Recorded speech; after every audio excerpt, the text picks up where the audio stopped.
ఈ రకంగా బాబురావు గారి కార్యక్రమం జరుపుకోవడం అనేది చాలా బాధాకరం. ఎందుకంటే భగవంతుడు కూడా మరి ఎంతో మంచి కార్యక్రమాలు చేసేటువంటి వాళ్ళని కూడా ఆయన కనుసన్నల్లోకి తీసుకెళ్తాడు అన్న అనటానికి ఇది ఒక ఉదాహరణగా అనిపిస్తుంది.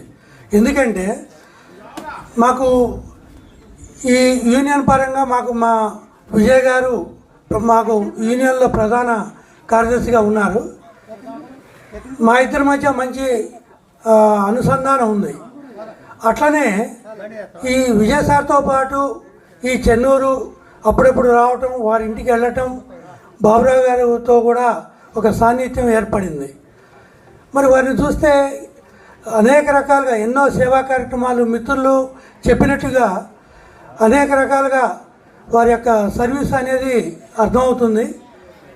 కానీ ఆయన గారు అంటూ ఉంటే ఇంకా 10 ఏళ్ళైనా 20 ఏళ్ళైనా నిరంతరం సర్వీసు చేసేటువంటి కార్యక్రమాల్లోనే నిమగ్నం అవుతారంటంలో సందేహం లేదు.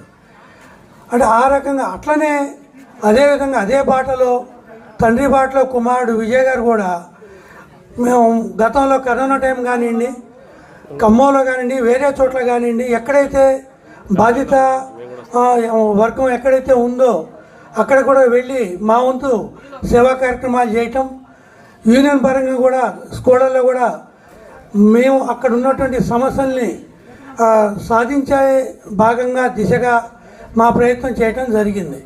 అట్లా విజయ్ సార్ కూడా భవిష్యత్తులో కూడా వారి యొక్క తండ్రి బాటలో నడవాలని, రాబోయే రోజులు ఇంకా వారు కానివ్వండి, వారి కుటుంబ సభ్యులు కానివ్వండి, వారి యొక్క తండ్రిని ఆదర్శంగా తీసుకొని సేవా కార్యక్రమాల్లో నిమగ్నం అవ్వాలని, బాబురావు గారికి వారు ఎక్కడ ఉన్నా కూడా వారికి ఆత్మశాంతి కలగాలని నా యొక్క ఇది తెలియజేయటం జరుగుతుంది. Okay sir.